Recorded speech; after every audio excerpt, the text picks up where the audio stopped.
will be young persons under the age of 25. Today, 60% of the unemployed in Africa are young people.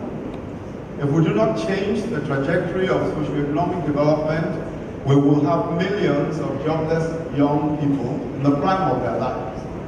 And what that will mean is that there will be a largely illiterate, largely poorly trained population. The workforce will be ill-equipped to man any revolution, any industrial revolution, or to take advantage on scale of technology. The anger, the disillusionment, and hopelessness will drive unrest. It will compel more desperate migration northwards and present a fertile recruiting ground for all sorts of extremist groups. If social conditions remain tenuous, even the well-educated will be tempted to migrate, and that will of course contribute further to the brain drain. How about the environment? Today we know that, and it's all agreed, that although Africa contributes the least to global warming, it is and will suffer most from its consequences. Indeed, we're already seeing all the extreme weather events, such as flash floods, drought, desertification, etc., and all of how that influences some of the problems we're having, some of the problems over struggles over land, some of the problems about production of food, etc. To cut a long story short, Africa is confronted with existential challenges, and there is simply no time to waste in resolving those problems. The answer that Providence has given us is technology. The great purveyors of technology, such as our host today, Google and their collaborators, 21st century technologies and backbone connectivity network, are not mere corporations in search of profit and maybe some social good.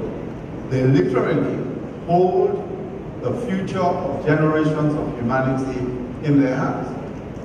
We in Nigeria cannot train nearly 200 million young people by 2045 in classrooms alone. It's impossible. We must use the internet and even mobile telephony. We must connect our young people to knowledge and to innovation all over the world. It will be impossible to use classrooms alone to train the numbers that we're dealing with today. Just to give an example, when we started the Empower program, that's the graduate employment program that we have, in order to access 200,000 people in the first phase and 300,000 in the next phase, of course we couldn't hold live interviews with people. We couldn't congregate that number in any halls anywhere. So we had to use the internet.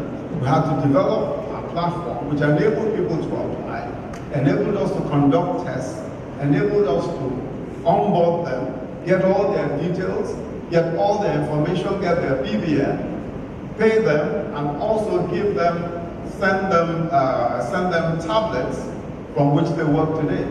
All of that would have been impossible without internet. All of it would have been impossible without all of the technologies that are available to us today.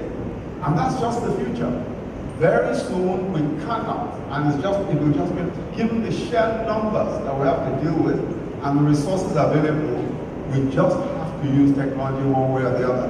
Co-creation efforts of innovators and inventors require broadband to be consummated. So without connectivity, the development trajectory of our nation and our continent is truncated. For the huge numbers of our people will depend on how democratized the technology becomes. That is to say, how easily available technology becomes. We simply cannot provide enough food, enough drugs, or vaccines in Africa or in Nigeria without the availability of innovation in agriculture and technology in farming and the production of drugs and vaccines. So making all of this available by artificial technology, as we heard Marvin describe a few minutes ago, in agriculture and medical sciences, will change the human development story fundamentally. Indeed, every step that is taken to make technology more available is a quantum leap in the African development story and a major contribution to global stability and growth. This is why the launch of the Google station here in Nigeria is an enormously significant event. First, it means that Google and 21st Century and GCON will be providing access in several public spaces, as I've said. But more exciting for us is what we want to see, which is that we want Google Station or G Station in the markets, in the marketplaces. This is absolutely important because that is where the largest numbers of people gather. So starting with Computer Village, that's just great. But we are looking forward to access the internet practically in every large market space. And this partnership is particularly important to us because we have in the past 1 year been energizing markets, that is providing solar power in different markets across the country.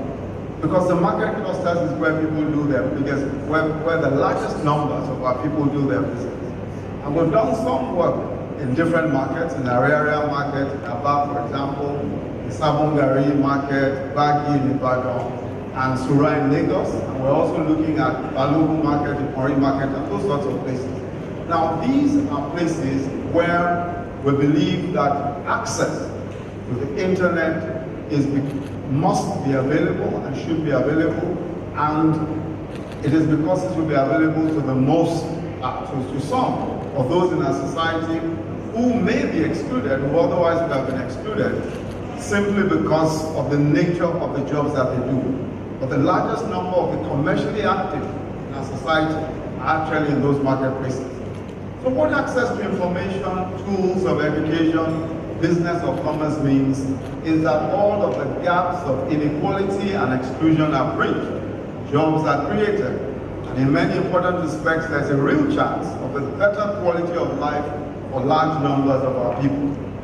Millions of Nigerians have personal stories of how the internet has transformed their lives, their hustle, as today's theme on YouTube, in positive ways.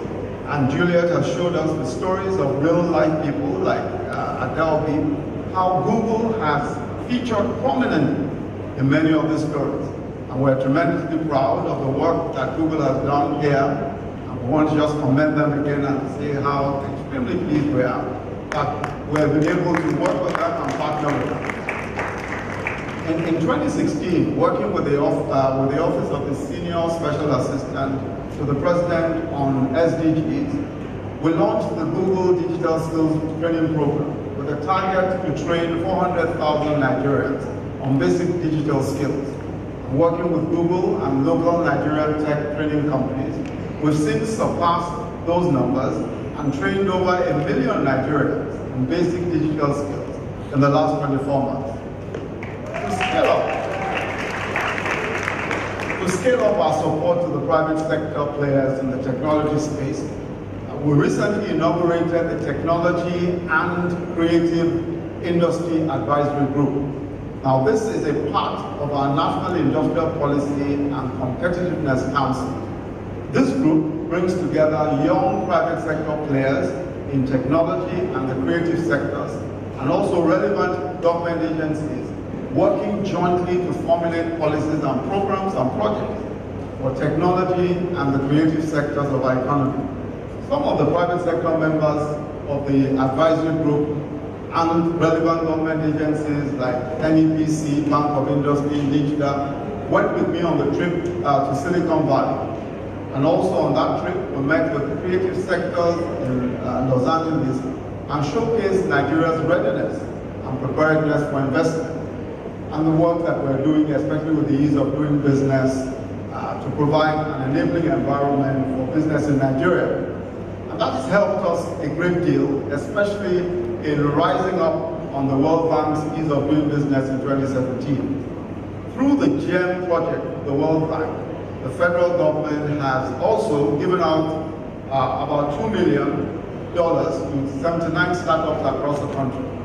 But the Bank of Industry, which of course is a federal government-owned bank, has also put together a $10 billion fund for technology startups, and we're looking at also increasing that the availability of that fund, and also to see how we can use all of our various development finance banks to begin to encourage and to give credit or extend credit to technology startups and to different innovations that are available today or that are coming up today.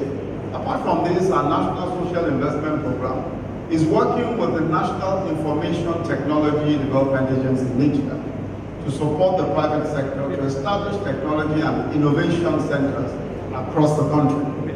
Now, we have established and launched these innovation hubs across the nation, from Ventures Platform in Abuja, as the Ventures Park, to the Merindale hubs and the Edo State Government's Edo Innovate project in Benin, Edo State, and the Humanitarian Innovation Center in collaboration with the Northeast Innovation Hub and the International Committee of the Red Cross in Yola, Adamawa State. We are committed to building an ecosystem that will drive innovation.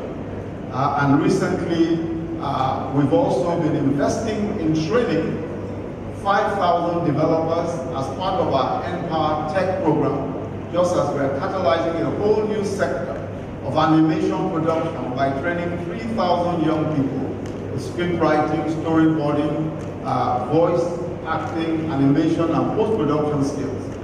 Not only will we develop their skills, we are providing an initial support of hardware and software tools that will help them to function economically after their training. But we also believe that starting earlier with our students helps to solve tomorrow's challenges today. And so the government is lending support to initiatives such as the Civic Labs Student Innovation Challenge and the Campus Innovation Challenge by Union and CC Hub, Nigeria's pioneer tech hubs in Yaba, Lagos State, to discover and support student entrepreneurs in our tertiary institutions. Next week, I will launch a Climate Innovation Center in partnership with the Enterprise Development Center at the Lagos Business School here in Lekki Village. Now, all of this form part of our ICT roadmap, in which the private sector is an important stakeholder. The challenge remains connectivity, extending broadband reach, making data cheaper. Our national broadband policy is the first step that we're taking. And so through the NCC, the Nigerian Communications Commission, we're licensing a number of infrastructure companies who will invest in rolling out broadband infrastructure across Nigeria. I believe we can extend broadband connectivity and reach significantly within a year or two. And we'll be partnering in whatever way we can with Google, with Nigerian broadband providers like 21st Century Technologies, BCN, to quickly achieve that level, the level of connectivity that is required to match the creative energy that is being released in our country on a daily basis. Our goal is to create a data-driven digital economy, one that will lead the way, not just in Africa, but globally as well. I believe strongly that Nigeria is on the right path. We have the people, we have the talent, we have a government that sees the potential very clearly and is showing the determination to unlock that potential. Technology has put great power into our hands as individuals, but more importantly, as co-creators and collaborators to positively and dramatically change the course of human existence. With it, we can solve many problems that confront us. In addition, we can connect people, we can grow businesses, we can influence good government, we can create better lives, and a better country for ourselves, but more importantly, for the future. I think that we are, in many senses, at an exciting moment in history. All of what I see around today, the young people who are doing incredible things, innovation, the sheer energy and the talent, just tells us that the future that we're looking at, and that future is already here, is bound to be an exciting one. And I want to tell you all that not only is it going to be exciting for you young people, it's also maximally exciting for the older guys like me. And so I'm just looking forward to partnering with you and joining you every step of this exciting journey. And you can be sure that the government has your back on this. Thank you very much.